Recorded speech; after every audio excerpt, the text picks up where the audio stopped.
আল্লাহর গুণবাচক নাম বান্দার সাথে সম্পৃক্ত করলে ছোট শিরক হবে নাকি বড় শিরক হবে? আল্লাহর কোন কোন নামগুলো বান্দার সাথে সরাসরি সম্পৃক্ত করলে শিরক হবে, অনুগ্রহ করে বলে দিবেন। আল্লাহ তাআলার কিছু নাম আছে যে নামে আমরা আমাদের নাম রাখি শুরুতে আব্দুন দিয়া, যেমন আব্দুল্লাহ, আব্দুর রহমান, আব্দুল কুদ্দুস, আব্দুল ওদুদ, আব্দুর রহিম, আব্দুর রহমান। এই নামগুলো, এ রহমান, রহিম, ওদুদ, এগুলো কার নাম? আল্লাহর নাম। এই আল্লাহর নামের শুরুতে আব্দুন যুক্ত করলে অর্থ হয় অমুকের গোলাম, রহমানের গোলাম, রহিমের গোলাম, অমুকের গোলাম। এই আল্লাহর সমস্ত গুণবাচক নাম দিয়ে শুরুতে আব্দুন লাগায়া নাম বানাইলে তার মানে আল্লাহর গোলাম। এক কথা কি অর্থ হয়? আল্লাহর গোলাম। এখন আল্লাহর নাম দিয়ে শুরুতে গোলাম যুক্ত করে নাম রাখলেন, এরপরে ডাকার সময় কয় ওই রহিমা, আছে না নাই আমাদের মধ্যে? এগুলা উচিত না, গুনাহের কথা। আল্লাহর নাম যখন থাকবে তখন সেটাকে আপনি বিকৃত করবেন, সেটা গুনাহের কথা।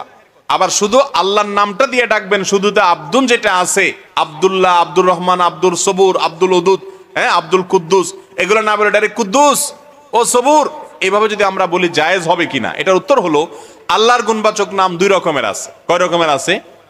কিছু গুণবাচক নাম আছে যেগুলোর অর্থ বান্দার মধ্যে ফিট হবেই না। যেমন যেমন কথার কথা, আল্লাহর একটা গুণবাচক নাম আছে রাজ্জাক, মানে রিজিক দাতা। মানুষ কোনোদিন রিজিক দাতা হতে পারে? অতএব রাজ্জাক বলে কোনো মানুষকে ডাক দেওয়া জায়েজ নাই। কারণ নাম যদি আব্দুর রাজ্জাক থাকে, তাকে তার কি বলতে হবে? আব্দুর রাজ্জাক বলতে হবে। রাজ্জাককে বলা তো জায়েজই হবে না, গুনার কথা, নাম বিকৃত করা। আর আব্দুর রাজ্জাকের জায়গায় শুধু রাজ্জাক বললে সেটাও কি হবে না? জায়েজ হবে না। রহমান, এটা আল্লাহ রাব্বুল আলামিনের মৌলিক নাম কিনা এটা নিয়ে উলামাদের মধ্যে আকওয়াল, মতপার্থক্য আছে। সেজন্য আব্দুর রহমান রাখলে শুধু রহমান বলে কাউকে ডাকা উচিত না, ডাকতে হবে কি? আব্দুর রহমান। তবে আল্লাহর কিছু নাম আছে যে নামগুলোর অর্থ বান্দার ক্ষেত্রে রূপক অর্থে হলেও ফিট হয়। আল্লাহর ক্ষেত্রে যেভাবে ফিট হয় বান্দার ক্ষেত্রে তো ওই অর্থে ফিট হবে না, কিন্তু অন্যভাবে ফিট হয়, কোনোভাবে ফিট হয়।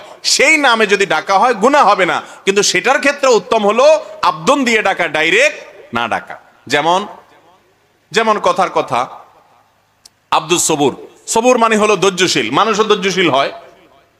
তো এই নামে যদি কাউকে সবুর বলা হয়, তাহলে আল্লাহর মধ্যে যেরকম ধৈর্য আছে ওই মাত্রার ধৈর্য মানুষের মধ্যে থাকবে না, কিন্তু আছে। সেই হিসাবে সবুর বললে গুনাহ হবে না সরাসরি, কিন্তু আব্দুস সবুর বলাটা উত্তম। আমাদের নবী করিম সাল্লাল্লাহু আলাইহি সাল্লামকে কোরআনে আল্লাহ তাআলা নিজে রাউফ বলেছেন, রহিম বলেছেন, বলেছেন না বলেন নাই? অতএব রাউফ রহিম আল্লাহর গুণবাচক নাম। রাউফ মানে যার ভিতরে মায়া আছে, তো নবীজির ভিতরে মায়া ছিল, এই জন্য আল্লাহ তাকে রাউফ বলেছেন।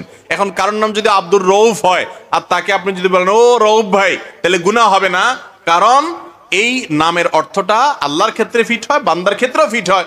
যদিও আল্লাহর ক্ষেত্রে যে অর্থে ফিট হয় সেই অর্থে কোনোদিন বান্দার ক্ষেত্রে ফিট হবে না। কথা কি বুঝাইতে পারছি? তো এখন কোনটা বান্দার ক্ষেত্রে ফিট হয়, কোনটা আল্লাহর ক্ষেত্রে ফিট হয়, এগুলা ঝামেলার ব্যাপার।